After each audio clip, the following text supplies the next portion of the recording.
호르무즈 해협, 전 세계 원유의 30%가 오가는 생명선이자 단 한 발의 미사일로 국제 유가가 요동치는 지정학의 심장부입니다. 이곳에 최근 들어 낯선 국기가 걸렸습니다. 바로 대한민국입니다. 그런데 이런 장면은 사실 우리에게 익숙하지 않던 광경입니다. 그도 그럴 것이 미국도 러시아도 아닌 한국의 방공망이 중동의 하늘을 지키기 시작한 겁니다. 그리고 그 주인공이 바로 청홍2, 즉 엠셈 블록2입니다. 외신들은 이를 두고 패트리어트를 위협하는 한국의 신흥 강자, 방공 패권의 균형을 바꾸는 게임 체인저라고 평가했습니다. 미국 디펜스 뉴스는 중동 각국이 한국제 방공 시스템을 선택하면서 미산 무기의 독점 지형이 흔들리고 있다고 분석했고, 일본 니케이 아시아는 청홍2가 한국을 방산 4대 강국으로 끌어올린 결정적 무기라고 평가했습니다. 이 무기는 단순한 방어 체계가 아닙니다. 한국의 기술로서 세계 군사 시장의 중심에 올라섰다는 증거이자 자주 국방의 결실입니다. 2024년 말 기준 청홍2는 사우디아라비아, UAE, 이라크 등과 약 4조 원 규모의 수출 계약을 잇따라 체결했습니다. 이는 단일 무기체계 기준으로 한국 방산 역사상 가장 큰 계약 중 하나입니다. 특히 사우디의 경우 미국의 패트리어트와 프랑스의 아스터 체계를 검토하다가 결국 청홍2를 선택했습니다. 그 이유는 명확했습니다. 첫째, 요격 성능입니다. 청홍2는 최대 요격고도 100km, 최대 사거리 150km로 기존 패트리어트 팩3의 최대 35km보다 3배 가까이 높은 요격 고도를 자랑합니다. 둘째, 동시교전 능력입니다. 청홍2는 최대 8개의 표적을 동시에 탐지, 요격할 수 있으며 PSA 기반 3D 다기능 레이더를 통해 다중 표적을 실시간 추적합니다. 셋째, 탁월한 속도입니다. 마하웨서 6급으로 접근하는 탄도미사일에 대응 가능한 재교전 알고리즘이 적용돼 순식간에 두 번째 탄을 발사하는 능력을 갖췄습니다. 이는 한 발로 끝내지 못해도 다음 발로 반드시 막는다는 한국식 전투 철학이 녹아있는 기술이기도 합니다. 사우디와 UAE가 극찬한 이유는 여기에 있습니다. 이 지역의 방공망은 그동안 미제 패트리어트와 러시아제 S-300이나 S-400으로 구성되어 있었지만 실전에서는 늘 허점을 드러냈습니다. 2019년 사우디 아람코 석유시설 피격 사건 당시 패트리어트는 예멘 후티 반군의 드론과 순항 미사일을 제대로 막지 못했습니다. 고가의 시스템임에도 불구하고 탐지 각도, 반응 속도, 다중 교전 능력에서 한계를 드러낸 겁니다. 반면 청홍2는 저비용 고효율 구조로 실전 운용 시 유지비가 미국산의 40% 수준에 불과합니다. 중동 국가들이 이를 전장 현실에 맞는 무기라고 평가한 이유입니다. 실제로 UAE는 2022년 3.5억 달러 규모의 청홍2 도입을 발표하면서 미사일보다 빠른 대응 체계라는 표현을 썼습니다. 이라크 역시 2024년 9월 3조 7천억 원 규모의 대형 계약을 체결하며 국가방공망의 근간으로 삼겠다고 발표했습니다. 이로써 한국은 중동 방공 시장의 새로운 강자로 급부상했습니다. 미국이 30년 넘게 독점하던 시장에 한국산 방공망이 들어온 건 역사상 처음입니다.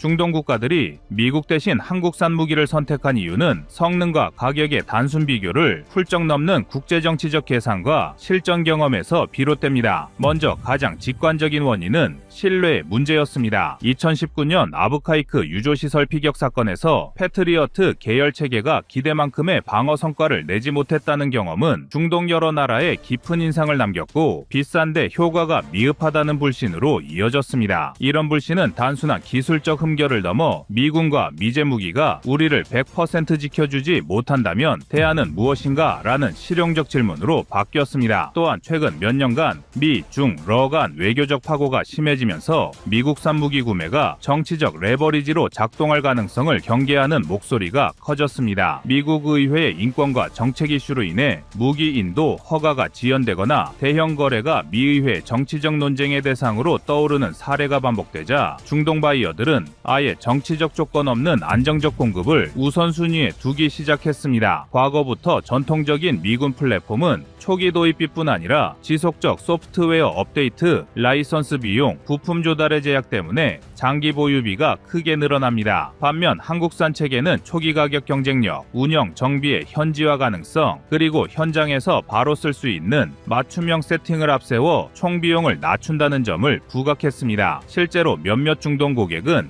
청공투의 유지비가 기존 미국산 시스템 대비 상당히 낮다고 평가했고, 발주국 환경에 맞춘 수출형 튜닝을 요구할 때 한국 측의 유연한 대응은 결정적 요인이 되었습니다. 그리고 무엇보다 미국 대비 기술 이전과 산업 협력이 자유로웠습니다. 이로 인해 지역 내 로컬 산업을 활성화시킬 수 있었는데요. 그래서 중동의 방산 구매 결정은 단순히 무기한 세트를 구입하는 것이 아니라 국가 산업화가 기술 축적 프로젝트로 읽힙니다. 한국 기업들은 레이더, 발사대, 정비체계 일부를 현지 조립하거나 국내 협력업체를 통한 기술 이전을 적극적으로 제안했고, 이는 무기 구매는 산업 투자라는 공식이 성립되면서 중동 장기 전략에 정확히 부합했습니다. 이 때문에 한화, LIG 등 국내 업체들이 발휘한 현지 적응력과 부품 공급 계획은 구매국의 경제적 요구를 충족시키면서 정치적 리스크는 한없이 낮췄습니다. 한국과 달리 미국 무기는 종종 동맹과 정책 이유로 딜이 복잡해지고 일부 핵심 부품에 대한 미국의 통제는 실물 인도와 성능 개선을 늦출 수 있습니다. 반면 한국은 정치적 조건을 거의 달지 않은 상업형 계약과 금융조건 협상에서의 유연성을 앞세워 빠른 납기와 즉각적 전력화가 가능하다는 점을 내세웠습니다. 이런 신속함은 전시억제력과 경제적 손실을 민감하게 계산하는 산유국들에겐 무엇보다 큰 메리트였습니다. 과거부터 한국은 군사 외교적 측면에서 미국과 공조하면서도 무기 판매에서는 미국의 대리인이 아니라 독립적 기술 공급자로 자리 잡았습니다. 이는 구매국들이 미국과의 정치적 관계를 유지하면서도 실전적으로 자국 방공 능력을 확보할 수 있게 해주었습니다. 즉, 한국은 미국과 경쟁하면서도 미국을 곧장 밀어내지 않는 미묘한 균형을 취하면서 빈틈을 파고들었습니다. 여기에 한국 제품이 단기간에 실전적 신뢰를 보여주자 중동은 실제로 작동하는 실전형 무기를 선택했고, 그 선택은 곧바로 추가 투자와 전략적 파트너십으로 이어졌습니다. 한국산 무기 체계가 놀라운 건 속도입니다. 2017년 국내 실전 배치 이후 불과 8년 만에 세계 3대 방공 체계로 언급될 정도로 기술 신뢰를 얻은 겁니다. 청홍2가 이토록 짧은 기간 안에 급성장할 수 있었던 이유는 자립 기술력에 있습니다. 러시아 기술을 단순 참고한 청공관과 달리 청공투는 유도장치, 추진체, 탐지 레이더, 소프트웨어까지 모두 한국형으로 재설계됐습니다. ADD와 LIG X1이 2012년부터 공동 개발을 시작했으며, 이후 한화 시스템과 한화 에어로스페이스가 참여해 전 구성품의 88% 이상을 국산화했습니다. 여기에 우리 군이 3년간 반복한 실사격 시험은 총 43회, 그중 42회 명중이라는 결과를 냈습니다. 실전 명중률 97.6%, 이는 세계 최고 수준입니다. 이 수치 하나만으로도 중동 군사 전문가들이 청공투를 전장에서 검증된 무기라 부르는 이유가 됩니다. 개발 과정 역시 극적이었습니다. 2010년대 초 ADD는 기존 패트리어트 체계의 라이선스 비용과 기술 제한의 불만을 품고 독자 개발을 선언했습니다. 당시 미국은 한국이 고고도 요격 기술을 확보하는 건 불가능하다며 기술 협력을 거부했죠. 하지만 한국 연구진은 오히려 그것을 계기로 완전 자립형 방공 체계를 만들겠다고 결심했습니다. 불가능을 가능으로 바꾼다는 한국식 기술 근성으로 개발한 것이 바로 청공투입니다. 그런데 여기서 흥미로운 점은 외신의 반응이었습니다. 영국의 제인스 디펜스 위클리는 한국의 청공투는 패트리어트 팩3보다 가볍고 반응 속도가 빠르며 유지비는 절반 수준이라고 평가했습니다. 또한 미국의 디펜스 뉴스는 UAE 실전 배치 이후 패트리어트 체계를 개량해야 한다는 내부 보고가 나왔다고 전하며 미군 내에서 긴급 회의가 소집된 사실을 보도했습니다. 실제로 미국 방부는 2025년 초 다층 방공 체계 성능 개선 프로젝트를 발표했는데, 이는 청공투의 등장 이후 촉발된 것으로 알려졌습니다. 즉, 한국산 무기가 세계 군사 전략의 패러다임 시프트를 만들어낸 겁니다. 한편 청공투의 등장으로 가장 민감하게 반응한 곳은 이란이었습니다. 자국의 탄도미사일 전략이 청공투에 무력화될 수 있다는 분석이 나오자 이란은 즉시 방공전력 재편회의를 열었습니다. 아랍뉴스에 따르면 이란군은 청공투의 교전 알고리즘과 요격 속도를 분석 중이며 향후 미사일 운용 교리를 수정할 가능성이 있다고 보도했습니다. 한국산 무기 하나가 중동의 군사교리까지 흔들어 놓은 셈입니다. 더불어 청공투의 성공은 단순히 무기 하나의 이야기가 아닙니다. 이 시스템을 중심으로 구축된 KAMD는 한국형 미사일 방어 체계의 핵심이자 향후 LSAM과 LSAM-2로 이어질 발판입니다. 방공망 자립은 결국 국가전략의 자립으로 이어지는 셈입니다. 외신들은 이 점을 정확히 짚었습니다. 니케이 아시아는 청홍2는 단순한 미사일이 아니라 한국이 기술 독립을 완성한 상징이라며, 한국은 이제 방산 수입국이 아닌 수출국으로 완전히 전환됐다 수출됐다고 평했습니다. 실제로 한국의 2024년 방산 수출액은 210억 달러, 세계 4위, 그 중심에 청공투가 있었습니다. 그리고 지금 그 이름은 호르무즈의 하늘 아래서 평화를 수호하는 방패로 불리고 있습니다. 이제 세계는 한국의 기술을 바라보고 있습니다. 청공투는 단지 한무기의 성공이 아니라 한국이 기술을 무기로 바꾼 나라로 도약한 상징입니다. 이 한 발의 미사일이 만든 파문은 전 세계 방공 패권의 중심축을 조용히 한국 쪽으로 옮겨놓고 있습니다.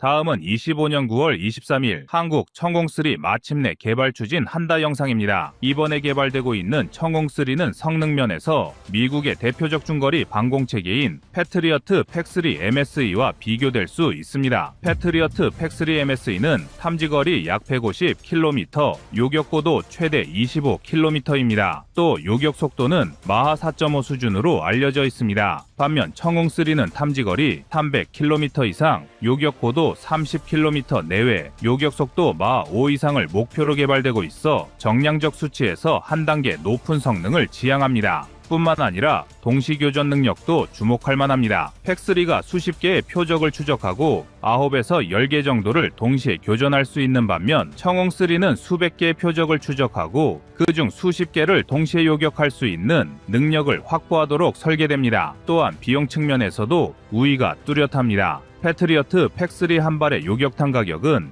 약 40억 원 이상으로 알려져 있으며 한 포대 기준 예비 탄약까지 감안하면 수조 원대 비용이 소요됩니다. 하지만 청공2의 요격탄이 약 20억 원 내외였던 점을 감안하면 청공3 역시 절반 수준의 가격 경쟁력을 가질 가능성이 높습니다. 즉, 성능은 비슷하거나 우수하면서도 도입과 운용 비용이 낮다는 것이 가장 큰 장점입니다. 유지보수 면에서도 패트리어트는 미국의 기술 이전 제한으로 해외 운용국들이 전적으로 미국 지원에 의존해야 하지만 청공3는 국산화율 90% 이상으로 부품 공급과 정비 체계를 자체적으로 운영할 수 있습니다. 정리하면 청공3는 탐지거리 2배, 요격고도 및 속도 향상, 동시 교전 능력 확대라는 정량적 우위를 확보하면서도 절반 수준의 가격과 높은 자립 정비 능력을 강점으로 내세우고 있습니다. 한국이 독자 개발한 방공체계가 미국산의 대안이 아니라 오히려 더 합리적인 선택지로 자리 잡을 수 있다는 점이 청공3의 진정한 경쟁력입니다. 이 때문에 한국이 청공3 개발에 착수했다는 소식은 단순한 신무기 발표를 넘어 우리 군의 전력 구조와 세계 방공 시장의 판도를 동시에 흔드는 의미를 담고 있습니다. 이번 체계 개발은 방위사업청과 국방과학연구소가 주관하며 공군과 합참, 국방기술품질원, 그리고 주요 방산기업들이 총체적으로 참여하는 방식으로 진행됩니다. 그만큼 국가 차원에서 전략적으로 준비된 사업이라는 뜻입니다.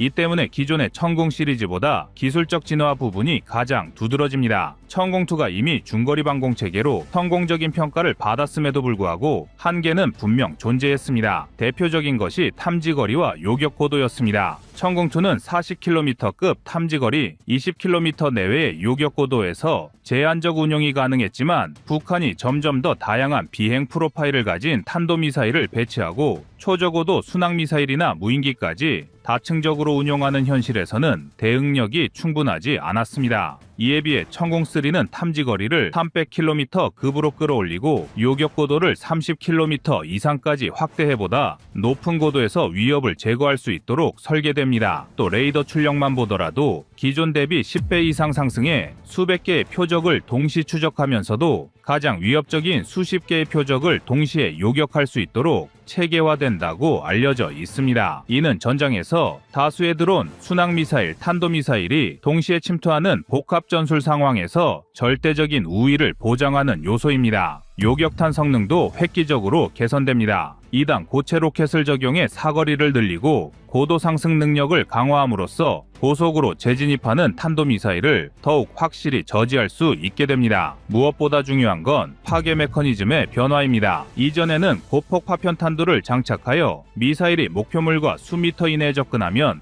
근접신관이 작동하여 폭발하고 파편이 고속으로 분산되어 목표를 파괴했습니다. 하지만 문제는 이런 요격 시스템이 대형 탄도 미사일에서는 이 파편 탄두의 성능이 상대적으로 떨어졌습니다. 그래서 이번 청공3에서는 직격형 파괴력과 충돌 에너지를 대폭 강화해 재진입체를 완전히 무력화시킬 수 있는 확률을 높이고 있습니다. 이는 단순히 명중에 그치지 않고 핵미사일이나 화학탄두를 운반하는 탄도미사일을 물리적으로 파괴해 피해를 최소화하는 데 최적화된 설계라고 볼 수 있습니다. 또한 체계 통합 역시 대대적으로 개편됩니다. 지휘통제소, 발사대, 레이더 차량, 지원 차량 모두 신형 플랫폼으로 교체되어 운용 단가를 줄이고 유지보수 효율성을 높입니다. 특히 기에서 새롭게 개발 중인 전술 차량 플랫폼을 적용해 기존보다 더 빠른 기동성과 유지 편의성을 확보할 것으로 보입니다. 추가로 크레인 지원 차량을 함께 배치해 야전에서 즉각적인 재장전과 정비를 가능하게 한다는 점도 강점입니다. 이런 개편은 단순한 성능 향상이 아니라 실제 전장에서의 운용 효율성을 획기적으로 끌어올리는 요인입니다. 게다가 한국형 미사일 방어 체계의 중층 방패로서 LCM, 털매투, 단거리 체계들과의 연동을 전제로 하고 있어 한국 영공 전체를 커버하는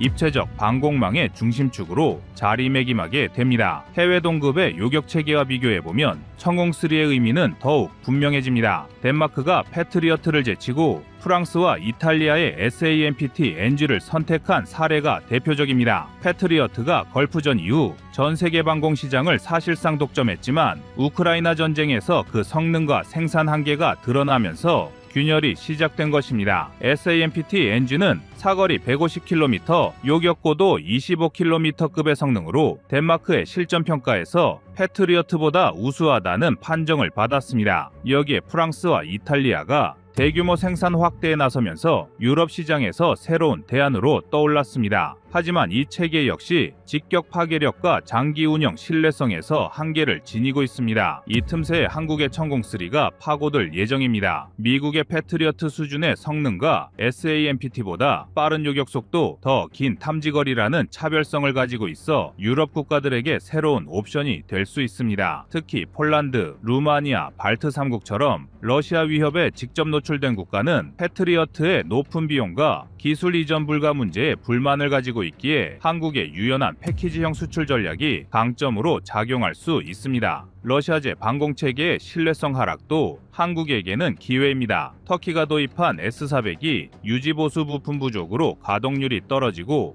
러시아가 이를 중고로 다시 사겠다고 제안한 사실은 충격적이었습니다. 이는 러시아산 체계가 도입 비용은 저렴하지만 장기 운영 비용과 신뢰성이 크게 떨어진다는 것을 보여줍니다. 때문에 한국이 천공3를 개발하면 방산 산업적 파급 효과도 상당할 것으로 분석하고 있습니다. 천공2가 이미 수출 계약을 통해 수조 원대 매출을 기록한 만큼 천공3는 훨씬 더 큰 부가가치를 창출할 수 있습니다. 단일 체계 판매뿐 아니라 유지에서부터 정비와 현지 조립까지 패키지로 묶이면 한 건의 수출 계약이 수십 년간 이어지는 산업적 효과를 낳습니다. 방위산업계 내부에서는 천공3를 포스트 K9이나 K2로 불릴 만큼 단기적 수출 성장 동력으로 기대하고 있습니다. 결국 천공3 개발은 단순히 한국 공군의 방공 능력 보강을 넘어 세계 방공 시장에서 한국이 본격적으로 패트리어트, SAMPT와 경쟁할 수 있는 독자적 브랜드를 확보하는 과정입니다. 과거에는 방공 무기를 수입하지 않으면 국가 방공망을 꾸릴 수 없었던 시절도 있었습니다. 하지만 이제 한국은 직접 개발해 수출까지 하는 단계에 이르렀고 앞으로는 해외 시장에서 서방 러시아 제품과 어깨를 나란히 하는